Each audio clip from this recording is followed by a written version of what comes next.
Hi friends, welcome to our TNPSC வேபி notes. நம்ம Tamil new book நோட்ஸை பொறுத்தளவுக்கு 6ஆம் வகுப்பு 3ஆம் பருவம் பார்த்து வரோம். இந்த வீடியோவில் என்ன பார்க்க போகிறோம் அப்படின்னா, முதல் ஏழில் இருக்கக்கூடிய உரைநடை பகுதி பார்க்க போகிறோம். 3வது பருவத்தை பொறுத்தளவுக்கு நம்ம இதுக்கு முன்னாடி அப்லோட் பண்ண வீடியோஸை நீங்கள் பார்க்கல அப்படின்னா அந்த வீடியோக்கான லிங்க்ஸை டிஸ்கிரிப்ஷனில் கொடுத்துருக்கேன், பார்த்து படிச்சுக்கோங்க. நீங்கள் நம்ம சேனலுக்கு புதியவராக இருந்தீங்கன்னா நம்மளோட சேனலை சப்ஸ்கிரைப் பண்ணிக்கோங்க, கூடவே அந்த பெல் ஐக்கனையும் கிளிக் பண்ணிக்கோங்க. அப்படின்னா தான் நாம போடக்கூடிய வீடியோஸ் எல்லாமே உங்களுக்கு உடனே நோட்டிஃபை ஆகும். வாங்க இன்னைக்கு வீடியோக்குள்ள போகலாம். தமிழ்நாட்டில் காந்தி அப்படின்ற உரைநடை பற்றி பார்க்க போகிறோம். காந்தியடிகள் இந்திய விடுதலைக்காக பாடுபட்டிருக்காங்க அப்படின்றது நம்ம எல்லாருக்குமே தெரியும். காந்தி அவர்கள் விடுதலை போராட்டம் அப்படின்றத தாண்டி பெண்களுடைய முன்னேற்றம், சமுதாய மறுமலர்ச்சி, தீண்டாமை ஒழிப்பு, இந்தந்த விஷயங்களுக்காகவும் நிறைய பாடுபட்டிருக்காங்க. அதுக்கப்புறமா இந்தியாவை பொறுத்தளவுக்கு காந்தி அவர்களுடைய காலடிப்படாத இடமே இல்லை அப்படின்னு ஒரு சின்ன குறிப்பு கொடுத்துருக்காங்க. இந்த லெசன் ஃபுல்லாகவே என்ன கொடுத்துருக்காங்க அப்படின்னா, காந்தி அவர்கள் தமிழ்நாட்டுக்கு வந்தப்போ என்னென்ன முக்கியமான நிகழ்வுகள்லாம் நடந்தது அப்படின்றத சின்னதாக கொடுத்துருக்காங்க. அது என்னென்ன கொடுத்துருக்காங்கன்றதை பார்க்கலாம். அதுக்கு முன்னாடி ஒரு சின்ன குறிப்பு. காந்தி அருங்காட்சியகம் எங்கே இருக்குது அப்படின்னா மதுரையில் இருக்குது. இப்போ முதல் நிகழ்வு என்ன கொடுத்துருக்காங்க அப்படின்னா, காந்தி அவர்கள் முதல்ல சென்னைக்கு எப்போ வர்றாங்க அப்படின்னா 1919ஆம் ஆண்டு பிப்ரவரி மாதம் வராங்க. காந்தி அவர்கள் 1919ஆம் ஆண்டு பிப்ரவரி மாதம் வர்றப்போ ஆங்கில அரசு ரவுலட் சட்டம் அப்படின்னு ஒரு சட்டத்தை போட்டு ரொம்ப ஸ்ட்ரிக்டாக ஃபாலோ பண்ணிட்டு வராங்க. இந்த சட்டத்தை எதிர்த்து பெரிய போராட்டம் நடத்தணும் அப்படின்னு காந்தி அவர்கள் திட்டமிடுறாங்க. இதை பற்றி ஒரு ஆலோசனை கூட்டம் நடத்துறதுக்காக ராஜாஜி அவர்களுடைய வீட்டில் ஒரு ஆலோசனை கூட்டத்துக்கு ஏற்பாடு செய்கிறாங்க. அங்கே காந்தி அவர்கள் ஒரு மெத்தில உட்காந்துருக்காங்க. அப்போது பக்கத்தில் ராஜாஜி அதோட மற்ற தலைவர்கள் எல்லாமே நின்றுக்கிட்டு இருக்காங்க. அந்த சமயத்தில் அங்கே பாரதியார் அவர்கள் வேகமாக போய் காந்தியடிகள் பக்கத்தில் உட்காந்து, திரு காந்தி அவர்களே, நான் இன்னைக்கு ஒரு பொதுக்கூட்டத்துக்கு ஏற்பாடு செஞ்சுருக்கேன், நீங்கள் அதற்கு தலைமை தாங்க முடியுமா அப்படின்னு கேட்குறாங்க. அதற்கு காந்தி அவர்கள் இன்னைக்கு வேற வேலை இருக்கு, நீங்கள் உங்களுடைய பொதுக்கூட்டத்தை நாளைக்கு நடத்த முடியுமா அப்படின்னு கேட்குறாங்க. அதுக்கு பாரதியார் அவர்கள் என்ன சொல்றாங்க அப்படின்னா, அது முடியாது, திட்டமிட்டபடி இன்னைக்கு கூட்டம் நடக்கும், நீங்க தொடங்க போற இயக்கத்திற்கும் என்னுடைய வாழ்த்துக்கள், நான் போயிட்டு வர்றேன் அப்படின்னு சொல்லிட்டு போயிடுறாங்க. காந்தி அவர்கள் ரொம்ப வியப்போட இவர் யாரு அப்படின்னு கேட்குறாங்க. அதற்கு ராஜாஜி அவர்கள் இவர் எங்களுடைய தமிழ்நாட்டின் கவிஞர், தமிழ்நாட்டின் சொத்து அப்படின்னு சொல்றாங்க. அதுக்கு காந்தி அவர்கள் இவர் இந்தியாவின் சொத்து, இவரை பத்திரமா பாதுகாக்கணும் அப்படின்னு சொல்றாங்க. இது ரெண்டுமே ரொம்ப ரொம்ப முக்கியமான பாயிண்ட். இதுல எப்படி கேள்வி கேட்கலாம் அப்படின்னா, பாரதியார் அவர்களை தமிழ்நாட்டின் சொத்து அப்படின்னு சொன்னது யாரு, இந்தியாவின் சொத்து அப்படின்னு சொன்னது யாரு அப்படின்னு கேள்வி கேட்கலாம். தமிழ்நாட்டின் சொத்து அப்படின்னு சொன்னது ராஜாஜி அவர்கள், இந்திய நாட்டின் சொத்து அப்படின்னு சொன்னது காந்தி அவர்கள். இது ரெண்டுமே முக்கியமான பாயிண்ட், கன்ஃபியூஸ் பண்ணிக்காதீங்க. இந்த இன்சிடென்ட் இதோட முடிஞ்சிருச்சு. இப்போ அடுத்ததா என்ன கொடுத்துருக்காங்க அப்படின்னா, காந்தி அவர்கள் 1921ஆம் ஆண்டு செப்டம்பர் மாதம் தமிழ்நாட்டுக்கு வர்றாங்க. அப்போ ட்ரெயின்ல மதுரைக்கு போய்கிட்டு இருக்காங்க. அப்படி போகக்கூடிய வழியில பூராமே வயல்வெளியா இருக்கு. உழவர்கள் எல்லாமே வயல்ல வேலை செஞ்சுட்டு இருக்காங்க. அவங்க பார்த்தீங்க அப்படின்னா இடுப்புல ஒரே ஒரு துண்டு மட்டும்தான் உடுத்திருக்காங்க. அந்த சமயத்துல காந்தியடிகள் நீளமான வேட்டி, மேல் சட்டை, அதே சமயத்துல பெரிய தலைப்பாக இதெல்லாம் உடுத்தக்கூடிய நபரா இருந்திருக்காங்க. இந்தியாவில் பார்த்தீங்கன்னா பெரும்பாலான இந்தியர்கள் போதிய உடை இல்லாமல் இருக்கிறாங்க, நான் மட்டும் ஏன் இவ்வளவு துணி உடுத்தணும் அப்படின்னு சிந்திச்ச காந்தி அவர்கள் அன்னையிலிருந்து வேட்டியும் துண்டு மட்டும்தான் அணிய தொடங்கியிருக்காங்க. காந்தி அவர்களுடைய தோற்றத்திலேயே மிகப்பெரிய மாற்றத்தை கொண்டு வந்த பெருமை நம்மளுடைய தமிழ்நாட்டை தான் சேரும் அப்படின்றத கொடுத்துருக்காங்க. காந்தி அவர்கள் தன்னுடைய வாழ்நாள் முழுக்கவே அதே கோலத்துல தான் இருந்திருக்காங்க. இந்த கோலம் தான் உலகம் போற்றிய எளிமையான திருக்கோலமாகவும் இருந்திருக்கு அப்படின்னு சொல்லியிருக்காங்க. இதோட இந்த நிகழ்வு முடிஞ்சிருச்சு. இப்ப அடுத்து என்ன கொடுத்துருக்காங்க அப்படின்னா, காந்தி அவர்கள் ஒரு தடவை காரைக்குடியை சுத்தி பார்க்கறதுக்காக சுற்றுப்பயணம் மேற்கொண்டிருக்காங்க. அப்போ கானாடு காத்தான் அப்படின்ற ஊர்ல ஒரு பணக்காரருடைய வீட்டுல தங்குறாங்க. அந்த வீடு பாத்தீங்கன்னா ரொம்ப ஆடம்பரமா இருக்கு, எங்க பார்த்தாலும் வெளிநாட்டு அலங்கார பொருட்கள் தான் இருக்கு. காந்தியடிகள் இதை பார்த்துட்டு அந்த பணக்காரர்கிட்ட, உங்க வீட்டை வெளிநாட்டு பொருள்களால அழகுபடுத்திருக்கீங்க, இதற்காக நீங்க செலவு செஞ்ச பணத்துல 10ல் 1 பங்கு என்கிட்ட கொடுத்துருந்தா கூட இதை விட நான் அழகா செஞ்சிருப்பேன் அப்படின்னு சொல்றாங்க. இதை கேட்டு அந்த பணக்காரர் நம்ம இந்தியராக இருந்துட்டு வெளிநாட்டு பொருட்களை பயன்படுத்துகிறோமே அப்படின்றத நினச்சி தலை குனிகிறாங்க. அதுக்கப்புறமா அடுத்த தடவை காந்தி அவர்கள் வந்து அவருடைய வீட்டுக்கு வர்றப்போ அங்கே இருந்த வெளிநாட்டு பொருட்கள் எல்லாமே எடுத்துட்டு மாற்றிடுறாங்க. இதை பார்த்த காந்தி அவர்கள் வந்து ரொம்ப சந்தோஷமாக அவரை பாராட்டுறாங்க. இந்த இன்சிடென்ட் வந்து இதோட முடிஞ்சிருச்சு. அடுத்து என்ன இன்சிடென்ட் கொடுத்துருக்காங்க அப்படின்னா, காந்தியடிகள் வந்து ஒரு தடவை மதுரையில் தங்கியிருக்காங்க. அப்போது உடனே இருந்த தலைவர்கள் எல்லாருமே மீனாட்சி அம்மன் கோயிலுக்கு போயிட்டு வரலாம் அப்படின்னு காந்தி அவர்களை கூப்பிட்றாங்க. ஆனால் காந்தி அவர்கள் வந்து ஒரு கேள்வி கேட்குறாங்க, அந்த கோயிலுக்கு போகிறதுக்கு எல்லா மக்களுக்கும் அனுமதி இருக்கா அப்படின்னு ஒரு கேள்வி கேட்குறாங்க. அப்படி கேட்டதற்கு பக்கத்தில் இந்த தலைவர்கள் வந்து இல்லை அப்படின்னு பதில் சொல்கிறாங்க. அப்படின்னா அந்த கோயிலுக்கு நான் வரமாட்டேன் அப்படின்னு காந்தி அவர்கள் சொல்லிடுறாங்க.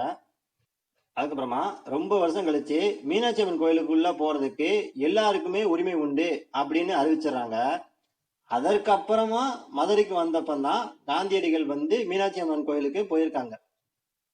அதுக்கப்புறமா என்ன நிகழ்வு கொடுத்துருக்காங்க அப்படின்னா, நம்ம முன்னாடி பார்த்த இதே இன்சிடென்ட் வந்து குற்றாலத்திலையும் நடந்திருக்கு. குற்றாலத்தில் பார்த்தீங்க அப்படின்னா குற்றால அருவியில குளிக்கிறதுக்கு எல்லாருக்குமே உரிமை கொடுத்துருக்காங்க. ஆனா அந்த அருவிக்கு போகக்கூடிய வழியில ஒரு கோயில் இருக்கு. அந்த கோயில் வழியா நடந்து போறதுக்கு ஒரு சில இனத்தவருக்கு தடை விதிச்சிருக்காங்க. அதனால எல்லாருமே அந்த அருவியில போய் குளிக்க முடியாத நிலை இருந்திருக்கு. இதை கேள்விப்பட்ட காந்தி அவர்கள் வந்து குற்றால அருவியில குளிக்கிறதுக்கு மறுப்பு தெரிவிச்சிட்டாங்க. இதுல இருந்து மனிதர்களிடம் மனிதர்கள் வந்து உயர்வு தாழ்வு பாராட்டக்கூடாது அப்படின்றதுல காந்தியடிகள் எவ்வளவு உறுதியா இருந்திருக்காங்க அப்படின்றத நம்ம தெரிஞ்சுக்கலாம். அதுக்கப்புறமா காந்தியடிகள் பத்தின சில குறிப்புகள் கொடுத்துருக்காங்க. காந்தி அவர்கள் வந்து தமக்கும் தமிழுக்கும் இருக்கக்கூடிய தொடர்பை பல முறை சொல்லியிருக்காங்க. இதுல குறிப்பா தென்னாப்பிரிக்காவில் வாழ்ந்த காலகட்டத்திலேயே தமிழ் மொழியை வந்து காந்தி அவர்கள் கத்துக்க ஆரம்பிச்சிருக்காங்க. அதுக்கப்புறமா ஜியு போப் அவர்கள் எழுதிய தமிழ் கையேடு வந்து காந்தி அவர்களை மிகவும் கவர்ந்ததா குறிப்பிட்டு சொல்லியிருக்காங்க. அதுக்கப்புறமா தமிழ்ல இருக்கக்கூடிய எந்த நூல் வந்து காந்தி அவர்களை மிகவும் கவர்ந்திருக்கு அப்படின்னா திருக்குறள் நூல். இந்த 2 பாயிண்ட்மே ரொம்ப ரொம்ப முக்கியமானது, நோட் பண்ணி வச்சுக்கோங்க. அதுக்கப்புறமா இன்னொரு சின்ன இன்சிடென்ட் கொடுத்துருக்காங்க. 1937ஆம் ஆண்டு சென்னையில் வந்து ஒரு இலக்கிய மாநாடு நடைபெறுது. இந்த இலக்கிய மாநாட்டுக்கு காந்தியடிகள் அவர்கள் தான் தலைமை தாங்குறாங்க. இதுல வரவேற்பு குழுவுக்கு வந்து தலைமை தாங்குவார் யாருன்னா உவே சுவாமிநாதர் அவர்கள். உவே சுவாமிநாதர் அவர்களுடைய உரையை கேட்ட காந்தியடிகள் வந்து ரொம்ப சந்தோஷப்படுறாங்க. அதுக்கப்புறமா ஒரு முக்கியமான விஷயம் சொல்றாங்க, இந்த பெரியவரின் அடிநிழலில் இருந்து தமிழ் கற்க வேண்டும் என்னும் ஆவல் உண்டாகிறது அப்படின்னு காந்தியடிகள் சொல்றாங்க. இந்த டிஃப்ரெண்ட் கலர்ல நோட் பண்ணியிருக்க பாக்ஸ் எல்லாம் ரொம்ப ரொம்ப ரொம்ப முக்கியமானது, நோட் பண்ணி வச்சுக்கோங்க. இந்த கூற்று சொன்னது யாரு அப்படின்னு கூட கேள்வி கேட்கலாம். ஸோ குறிப்பா நோட் பண்ணி வச்சுக்கோங்க. அதுக்கப்புறமா இந்த லெசன்ல இருக்கக்கூடிய ஒன்வேர்ட் பார்க்க போறோம். காந்தியடிகளிடம் உடை அணிவதில் மாற்றத்தை ஏற்படுத்தின ஊர் எதுனா மதுரை. காந்தியடிகள் வந்து எந்த பெரியவரின் அடிநிழலில் இருந்து தமிழ் கற்க வேண்டும் அப்படின்னு விரும்பினாங்க அப்படின்னா உவே சுவாமிநாதர் அவர்கள். அதுக்கப்புறமா காந்தியடிகள் வந்து தமிழ்நாட்டுக்கு வந்தப்போ என்னென்ன நிகழ்வுகள்லாம் நடந்தது அப்படின்னு இது வரைக்கும் பார்த்தோம் இல்லையா, அதை வச்சு ஒரு பொறுத்து கேட்டிருக்காங்க. இலக்கிய மாநாடு வந்து எங்க நடந்தது அப்படின்னா சென்னையில நடைபெற்றது. அதுக்கப்புறமா தமிழ்நாட்டின் சொத்து அப்படின்னு யாரை சொன்னாங்க அப்படின்னா பாரதியார் அவர்களை சொன்னாங்க. தமிழ்நாட்டின் சொத்து அப்படின்னு பாரதியார் அவர்களை சொன்னது ராஜாஜி அவர்கள். அதுக்கப்புறமா குற்றாலத்தில் நடந்த இன்சிடென்ட்டை பொறுத்தளவுக்கு காந்தி அவர்கள் வந்து அருவியில குளிக்க மாட்டேன்னு சொன்னாங்களா இல்ல கோயிலுக்குள்ள போக மாட்டேன்னு சொன்னாங்களா அப்படின்னா அருவியில குளிக்க மாட்டேன்னு தான் சொன்னாங்க. ஸோ குற்றாலத்துக்கு அருவி அப்படின்றது தான் பொருத்தமான விடை. அதுக்கப்புறமா தமிழ் கையேடு யார் எழுதுனா அப்படின்னா ஜியு போப் அவர்கள் எழுதிட்டாங்க. இதோட இந்த லெசன் முடிஞ்சிருச்சு. அதுக்கப்புறமா வேலு நாச்சியார் அப்படின்ற வீரமங்கையுடைய கதையை பற்றி பார்க்க போகிறோம். இந்தியாவில் பார்த்தீங்க அப்படின்னா வணிகம் செய்யறதுக்காக வந்த ஆங்கிலேயர்கள் வந்து சிறிது சிறிதாக நம்மளுடைய நாட்டை கைப்பற்றி அதை அடக்கி ஆள முயற்சி பண்ணாங்க. அவர்களை எதிர்த்து நிறைய பேர் வீரப்போர் புரிந்தாலும் அவர்களை வெற்றி பெற்றவங்க கொஞ்சம் பேர் தான். போருக்கு ரொம்ப முக்கியமான விஷயம் என்னன்னா வீரமும் அதனால் விளையக்கூடிய வெற்றியும் தான் ரொம்ப ரொம்ப ரொம்ப முக்கியமானது. அதாவது சூழ்நிலைக்கேற்ப செயல்பட்டு பெறக்கூடிய வெற்றி தான் ரொம்ப சிறந்தது அப்படின்னு ஒரு சில குறிப்புகள் கொடுத்துருக்காங்க. இந்த லெசனை பொறுத்தளவுக்கு என்ன கொடுத்துருக்காங்க அப்படின்னா வேலு நாச்சியார் அப்படின்ற வீரமங்கையினுடைய கதையை தான் கொடுத்துருக்காங்க. இது ரொம்ப சுவாரஸ்யமாகவும் இருக்கும், ரொம்ப உணர்ச்சி பூர்வமாகவும் இருக்கும். வாங்க கதைக்குள்ள போகலாம். வேலுநாச்சியார் அவர்கள் வந்து யாருன்னா, ராமநாதபுரத்தை ஆண்ட மன்னர் செல்லமுத்து அவர்களுடைய ஒரே மகள் தான் வேலுநாச்சியார் அவர்கள். வேலுநாச்சியார் அவர்கள் வந்து தாய்மொழியாகிய தமிழோட சேர்த்து ஆங்கிலம், பிரெஞ்சு, உருது போன்ற பிற மொழிகளையும் ரொம்ப சிறப்பாக கற்று வச்சிருந்தாங்க. அதே மாதிரி சிலம்பம், குதிரையேற்றம், வாள்போர், வில் பயிற்சி இவைகளையும் முறைப்படி கற்று வச்சிருந்தாங்க. அதுக்கப்புறமா சிவகங்கை மன்னரான முத்து வடுகநாதரை வந்து திருமணம் செய்து மகிழ்ச்சியோட வாழ்ந்து வந்தாங்க. இந்த சமயத்துல ஆங்கிலேயருக்கும் முத்து வடுகநாதருக்கும் இடையில போர் மூழுது. இந்த போர் பார்த்தீங்கன்னா காளையார் கோவில் அப்படின்ற பிளேஸ்ல நடைபெறுது. இந்த காளையார் கோவில் அப்படின்ற பிளேஸ்ல நடைபெற்ற போர்ல வந்து முத்து வடுகநாதர் வீரமரணம் அடைஞ்சிடறாங்க. இதனால முத்து வடுகநாதர் அவர்கள் வந்து ஆட்சி செஞ்ச சிவகங்கை வந்து ஆங்கிலேயரோட கைக்கு போயிருது. இதுக்கப்புறமா வேலுநாச்சியார் அவர்கள் வந்து ஆங்கிலேயரை வென்று சிவகங்கையை மீட்கணும் அப்படின்னு உறுதி எடுத்துக்கிறாங்க. வேலுநாச்சியார் அவர்கள் வந்து திண்டுக்கல் கோட்டையில இருந்து ஒரு படையை திரட்டி அதற்கு பயிற்சி கொடுக்குறாங்க. இப்படியே காலம் போய்கிட்டே இருக்கு. 8 ஆண்டுகள் ஆயிடுச்சு.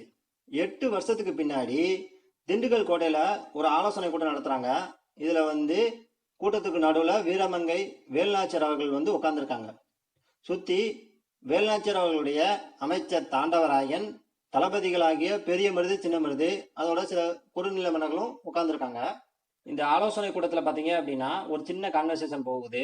அதில் என்ன பேசிக்கிறாங்க அப்படின்னா, வேலுநாச்சியார் அவர்கள் வந்து ரொம்ப கவலையோட நாம சிவகங்கையை இழந்து 8 வருஷம் ஆச்சு அப்படின்னு சொல்லி வருத்தப்பட்டு சொல்றாங்க. அதற்கு அமைச்சர் தாண்டவராயன் அவர்கள் வந்து, கவலைப்படாதீங்க அரசியாரு, நாம சிவகங்கையை மீட்கக்கூடிய நேரம் நெருங்கிடுச்சு. இவங்க பேசிக்கிட்டு இருக்கப்போ வெளியில பார்த்தீங்க அப்படின்னா ஒரு பெரிய ஆரவார சத்தம் கேட்குது. இதை கேட்ட வேலுநாச்சியார் அவர்கள் வந்து, மைசூர்ல இருந்து ஹைதர் அலி அவர்கள் அனுப்பின படை வந்துருச்சுன்னு நினைக்கிறேன் அப்படின்னு சொல்றாங்க. அதே சமயத்துல ஒரு வாயிற்காவலும் உள்ள வந்து மைசூர்ல இருந்து 5000 குதிரைப்படை வீரர்கள் வந்திருக்காங்க அப்படின்றத சொல்றாரு. இதை கேட்ட அமைச்சர் தாண்டவராயன் அவர்கள் வந்து, ஹைதர் அலி அவர்கள் வந்து உறுதியா படை அனுப்புவாங்க அப்படின்னு எனக்கு முன்னாடியே தெரியும் அரசியாரே அப்படின்னு சொல்றாரு. எப்படின்னு அரசி கேட்குறாங்க. நாம 2 பேரும் ஹைதர் அலி அவர்களை சந்திக்க மைசூருக்கு போனப்போ நீங்க ஹைதர் அலி அவர்கள்ட்ட உருது மொழியில பேசுனீங்க, அப்பவே அவரோட முகத்துல சந்தோஷத்தை நான் பார்த்தேன் அப்படின்னு தாண்டவராயன் அவர்கள் வந்து சொல்றாரு. இதை கேட்ட சின்ன மருது அவர்கள் வந்து, நம் அரசியாருடைய பன்மொழி அறிவு வந்து நமக்கு பெரிய நன்மையை தந்திருக்கு அப்படின்னு சொல்றாரு. அதுக்கப்புறமா பெரிய மருது அவர்கள் வந்து என்ன சொல்றாங்க அப்படின்னா, நம்ம படை வீரர்களோட ஹைதர் அலி அவர்கள் அனுப்பின 5000 குதிரை படை வீரர்களும் சேர்ந்துட்டாங்க, நம்ம நாளைக்கே சிவகங்கை மீட்க போலாம் அப்படின்னு சொல்றாங்க. அதற்கு வேலுநாச்சியார் அவர்கள் வந்து, என்னுடைய கணவர் வந்து கொல்லப்பட்ட இடம் காளையார் கோவில் தான், முதல்ல நம்ம காளையார் கோவிலை கைப்பற்றுவோம், அதற்கு பின்னாடி சிவகங்கையை மீட்போம் அப்படின்னு சொல்றாங்க. எல்லாருமே இதை ஏத்துக்கிறாங்க. அதுக்கப்புறமா ஒரு முக்கியமான விஷயம், வேலுநாச்சியார் அவர்களுடைய படையில ஆண் படை வீரர்களும் இருந்திருக்காங்க, பெண் படை வீரர்களும் இருந்திருக்காங்க. இதுல ஆண் படை வீரர்களுக்கு தலைமை தாங்கினது யாருன்னா மருது சகோதரர்கள் தலைமை தாங்கியிருக்காங்க. பெண் படை வீரர்களுக்கு தலைமை தாங்கினது யாருன்னா குயிலி அப்படின்ற வீரமங்கை வந்து தலைமை தாங்கியிருக்காங்க. வேலுநாச்சியார் அவர்கள் வந்து திட்டமிட்டபடியே முதல்ல காளையார் கோவில்ல வச்சு போர் நடைபெறுது. இந்த காளையார் கோவில்ல நடைபெறக்கூடிய போர்ல வந்து வேலுநாச்சியார்கள் படைக்கும் ஆங்கிலேய படைக்கும் ரொம்ப கடுமையா போர் நடைபெறுது. இறுதியில ஆங்கிலேய படைகள் வந்து தோற்று ஓடினதுக்கு அப்புறமா பெரிய மருது அவர்கள் என்ன சொல்றாங்க அப்படின்னா, அரசியாரே, காளையார் கோவில் வந்து நம்ம கைக்கு வந்துருச்சு, நம்ம இப்பவே சிவகங்கை கோட்டையை தாக்கணும், ஆங்கிலேயரை வந்து விரட்டி அடிச்சிடலாம் அப்படின்னு சொல்றாங்க. இதுக்கு வேலுநாச்சியார் அவர்கள் வந்து என்ன சொல்றாங்க அப்படின்னா, அவசரப்பட வேண்டாம், இப்போ வந்து சிவகங்கை கோட்டையோட கதவுகள் வந்து அடைக்கப்பட்டிருக்கும், ஆனா விஜயதசமி திருநாள் அன்னைக்கு கதவுகளை திறந்திருப்பாங்க, அப்ப நம்மளுடைய படைகள் வந்து உள்ள நுழையலாம் அப்படின்னு சொல்றாங்க. அதுக்கு சின்ன மருது அவர்கள் வந்து, விஜயதசமி அன்னைக்கு பெரிய காவல் இருக்குமே அப்படின்னு கேட்கிறாரு. அதுக்கு வேலுநாச்சியார் அவர்கள் வந்து என்ன சொல்றாங்க அப்படின்னா, விஜயதசமி அன்னைக்கு கோட்டைக்குள்ள போறதுக்கு பெண்களுக்கு மட்டும் அனுமதி இருக்கு, அதனால நம்மளுடைய பெண் படை வீரர்கள் வந்து கூடக்குள்ள பூக்கள் பழங்கள்லாம் வச்சுட்டு போற மாதிரி ஆயுதங்களையும் மறைச்சு வச்சு கொண்டு போகட்டும். உள்ள போனதுக்கு அப்புறமா பெண் படை வீரர்கள் வந்து தாக்குதலை தொடங்கினதும் நம்மளுடைய ஆண் படை பிரிவினரும் கோட்டைக்குள்ள நுழைஞ்சு தாக்குதல் நடத்தணும் அப்படின்னா ஆங்கிலேயரை விரட்டி அடிச்சிடலாம் அப்படின்னு சொல்றாங்க. அரசியார் சொன்ன விஷயத்த எல்லாருமே ஏத்துக்கிட்டாங்க. அடுத்து அமைச்சர் தாண்டவராயன் அவர்கள் வந்து ஒரு முக்கியமான விஷயத்த சொல்றாரு. அரசியாரே, உங்களை காட்டி கொடுக்கணும் அப்படின்னு உடையாள் அப்படின்ற பெண்ணை வந்து ஆங்கிலேயர்கள் வற்புறுத்தியிருக்காங்க. உடையாள் அப்படின்ற வீரமங்கை வந்து உங்களை காட்டி கொடுக்க மறுத்ததுனால உடையாளை கொன்னுட்டாங்க. நாம உடையாள் அப்படின்ற வீரமங்கைக்கு உரிய முறையில சிறப்பு செய்யணும் அப்படின்னு சொல்றாரு. இதை கேட்ட வேலுநாச்சியார் அவர்கள் வந்து உடையாளுக்கு ஒரு நடுகள் நடுவதற்கு ஏற்பாடு செய்யுங்க. இந்த நடுகள் மூலமா அவருடைய பெருமையை எல்லாருமே தெரிஞ்சுக்கட்டும் அப்படின்னு சொல்றாங்க. வேலுநாச்சியார் அவர்கள் வந்து முன்னாடியே திட்டமிட்டபடி சிவகங்கை மீட்கிறதுக்காக விஜயதசமிக்கு முத நாள் படையை கூட்டிட்டு போறாங்க. அப்படி போறப்போ உடையாளுக்காக நடுகள் நட்டாங்க இல்லையா, அந்த நடுகளுக்கு தான் வைத்திருந்த தாலியை வந்து காணிக்கையாக செலுத்தி வணங்குறாங்க. அதுக்கப்புறமா வேலுநாச்சியார் அவர்கள் வந்து படையோட மறுநாள் காலையில சிவகங்கைக்கு போயிடுறாங்க. இப்போ குயிலி அவர்கள் வந்து என்ன சொல்றாங்க அப்படின்னா, அரசியாரே, நானும் பெண் படைப்பிரிவுகளோட சேர்ந்து மாறு வேடத்துல உள்ள போறேன். உள்ள போனதுக்கு அப்புறமா அங்க இருக்கக்கூடிய ஆயுத கிடங்குக்கு எப்படியாவது தீ வச்சிடறேன். தீ எரிந்ததை பார்த்த உடனே நம்மளுடைய படையெல்லாம் உள்ள வரட்டும் அப்படின்னு சொல்றாங்க. அரசியார் அவர்களும் இவங்க சொன்ன விஷயத்தை ஏத்துக்கிறாங்க. குயிலி அவர்களும் பெண் படை வீரர்களும் கோட்டைக்குள்ள போனதுக்கு அப்புறமா கொஞ்ச நேரத்திலேயே பெரிய சத்தத்தோட உயரமா தீ எரியுது. இதை பார்த்த உடனே வேலுநாச்சியார் அவர்கள் வந்து நம்மளுடைய படையெல்லாம் கோட்டைக்குள்ள போகட்டும் அப்படின்னு ஆணையிடுறாங்க. படை வீரர்கள் எல்லாம் கோட்டைக்குள்ள போய் ஆங்கில படைகளோட ரொம்ப கடுமையா போர் புரியுறாங்க. கடைசியில பாத்தீங்கன்னா ஆங்கில படை தோற்று கோட்டையை விட்டு வெளியேறிடுது. படை வீரர்கள் வந்து வெற்றி வெற்றி அப்படின்னு முழக்கமிட்டாங்க. இதை கேட்ட வேலுநாச்சியார் அவர்கள் வந்து இந்த வெற்றிக்கு காரணமான குயிலி எங்க அப்படின்னு கேக்குறாங்க. பக்கத்துல இருந்த வீரர்கள் எல்லாமே என்ன சொல்றாங்க அப்படின்னா, குயிலி அவர்கள் வந்து தன்னோட உடல்ல தீய பத்த வச்சுட்டு தான் ஆயுத கிடங்குல குதிச்சாங்க அப்படின்னு சொல்றாங்க. இதை கேட்ட வேலுநாச்சியார் அவர்கள் வந்து குயிலி தன்னுடைய உயிரை தந்து நம்மளுடைய நாட்டை மீட்டு கொடுத்துருக்காங்க. அவங்களுடைய துணிவுக்கும் தியாகத்துக்கும் வீரத்துக்கும் நான் தலை வணங்குறேன் அப்படின்னு உணர்ச்சி பெருக்கோட சொல்றாங்க. இந்த மாதிரி வேலுநாச்சியார் அவர்களுடைய வீரம், மருது சகோதரர்களின் ஆற்றல், ஐதர் அலியின் உதவி, இவற்றோட சேர்ந்து குயிலியின் தியாகம், இதையெல்லாம் சேர்ந்ததுனால தான் சிவகங்கையை வந்து வேலுநாச்சியார் அவர்கள் மீட்டிருக்காங்க அப்படின்னு கடைசியா ஒரு குறிப்பு கொடுத்துருக்காங்க. இதுல இருந்து எப்படி கேள்வி கேட்கலாம் அப்படின்னு பாத்தீங்கன்னா, வேலுநாச்சியாரின் வீரம், மருது சகோதரர்களின் ஆற்றல், ஐதர் அலியின் உதவி, இதோட உடையாளின் தியாகம், இவற்றோட சேர்ந்து வேலுநாச்சியார் அவர்கள் வந்து சிவகங்கையை மீட்டிருக்காங்க அப்படின்னு கொடுத்தா அது வந்து தவறு. இதுல முக்கியமா கவனிக்க வேண்டிய விஷயம் என்னன்னா, காளையார் கோவில் போர்ல மரணம் அடைஞ்ச வீரமங்கை யாருன்னா உடையாள் அவர்கள். சிவகங்கை போர்ல மரணம் அடைஞ்ச வீரமங்கை யாருன்னா குயிலி அவர்கள். இந்த 2 பாயிண்ட்டுமே ரொம்ப ரொம்ப முக்கியமானது, கன்ஃபியூஸ் பண்ணிக்காதீங்க. அதுக்கப்புறமா ஒரு முக்கியமான குறிப்பு கொடுத்துருக்காங்க. வேலுநாச்சியார் அவர்கள் வாழ்ந்த காலம் எதுனா 1730 இருந்து 1796 வரைக்கும் வாழ்ந்திருக்காங்க. வேலுநாச்சியார் அவர்கள் வந்து சிவகங்கையை மீட்ட ஆண்டு எதுனா 1780. அதுக்கடுத்து ரொம்ப ஒரு முக்கியமான பயன் கொடுத்துருக்காங்க. ஜான்சி ராணி அவர்களுக்கு முன்னாடியே ஆங்கிலேயரை எதிர்த்து வீரப்போர் புரிந்த பெண்மணி யாருன்னா வேலுநாச்சியார் அவர்கள். இந்த பாயிண்ட்ஸ் எல்லாமே ரொம்ப ரொம்ப முக்கியமானது, நோட் பண்ணி வச்சுக்கோங்க. இந்த லெசனை பொறுத்தளவுக்கு பார்த்தீங்கன்னா நிறைய கேள்விகள் கேட்க வாய்ப்பு இருக்கு. உதாரணத்துக்கு சொல்லணும் அப்படின்னா, ஐதர் அலி அவர்கள்ட்ட படை உதவி கேட்கறதுக்காக எத்தனை பேர் போனாங்க அப்படின்னா 2 பேர் போயிருக்காங்க. யார் யாருன்னா அமைச்சர் தாண்டவராயன் அவர்களும் அரசியார் வேலுநாச்சியார் அவர்கள் தான் போயிருக்காங்க. அதுக்கப்புறமா இந்த பாக்ஸ்ல நான் நோட் பண்ண இந்த டயலாக் எல்லாம் யார் சொன்னாங்க அப்படின்னு கூட கேள்வி கேட்கலாம். ஸோ இந்த லெசனை கொஞ்சம் கவனமா படிச்சுக்கோங்க. ஓகே ஃப்ரெண்ட்ஸ், இந்த லெசன் இதோட முடிஞ்சிருச்சு. அடுத்த வீடியோவில் அடுத்த இயல் பார்க்கலாம். நாம போடக்கூடிய இந்த வீடியோஸ் உங்களுக்கு பிடிச்சிருந்தா லைக் பண்ணுங்க, கமெண்ட் பண்ணுங்க, முக்கியமாக உங்களோட ஃப்ரெண்ட்ஸுக்கு ஷேர் பண்ணுங்க. ஓகே ஃப்ரெண்ட்ஸ், தேங்க்ஸ் ஃபார் வாட்சிங்.